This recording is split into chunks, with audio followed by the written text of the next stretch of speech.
Where's the pork? Where do your... Welcome back to The Independence, where we are asking, where's the pork? Where do your tax dollars go when you're not looking? Our next guest married his burning curiosity and unending need for transparency with technology, and he has crafted an app that follows the money. Adam Andrzejewski is the founder of Open the Books. Adam, welcome. Great to be on the program, Kennedy, Matt, and Camille. All right, so you have apparently found the pork. Tell me about your website and your app. What do they do, and is it fun looking for government waste?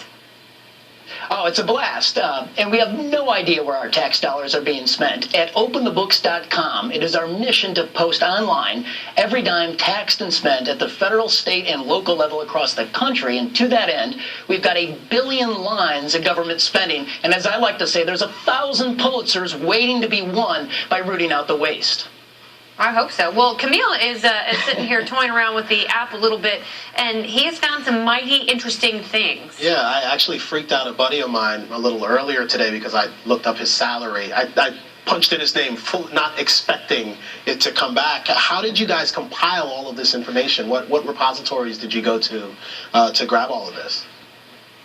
Well, we're first to market in the largest database of federal spending, so we nearly have all disclosed federal spending. It took us a couple years, about $500,000. It's been a lot of hard work. So we have 5-year salary histories of the federal employees. We have about 200 million lines of disclosed federal spending, all contracts, grants, loans, insurance payments, and farm subsidies. And we then went out to the states at the local level. We have 50,000 state and government employers.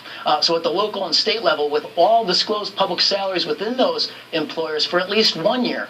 In states like Illinois and in data like in California we have 5 million salary and pension records at the federal, state, and local levels. But part of the fun here, right, is to get the recipients of government grants. It's to go into John Cougar Mellencamp's hometown of Seymour, Indiana, and type in the name Mellencamp and see how many people are getting some of that delicious farm aid. What do you have and what don't you have in terms of people who receive either corporate welfare or just government grants overall?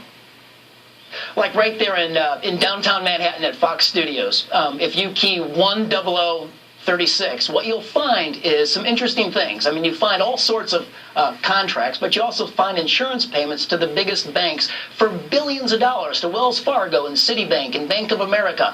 You also find that a grant went to Chase Bank, J.P. Morgan Chase, for $31 million from the Centers of Disease Control. Now, we wanted to know what that was for because it says immunizations, and when we filed a request on the Office of Openness, Accountability, and Transparency in the Barack Obama administration, they said that they don't have a paper trail. They don't have the grant application. No audit was ever done. They can't find one piece of paperwork on that grant. And how much money was that again?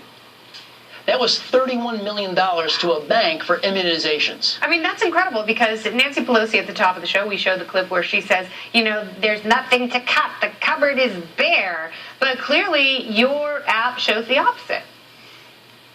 Well, it does. And Kennedy, in your zip code out in California, on local salaries, what we find is that there's over 100 local officials earning over $200,000 a year at taxpayer expense.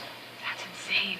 Oh my gosh, I'm totally getting on Camille's iPad. Now, we actually wanted to display the California state checkbook. And so we filed a request with the California Comptroller. And after 8 months of back and forth, he rejected our simple request to see the money without citing any California law, exemption under the Open Records Act. He just basically told us to go away. Wow, that is so Putin-esque. All right, well, Adam, thank you very much. Thank you very much for having me on the program here. Very good, and you can download the app for yourself. Open the Books. It's fascinating. You can check out different zip codes, people who live in your neighborhood, and if anyone works for the government, you can see what they make. And indeed, we found the pork. We'll share our thoughts, the forecast, and a nice appetizer next on The Independence.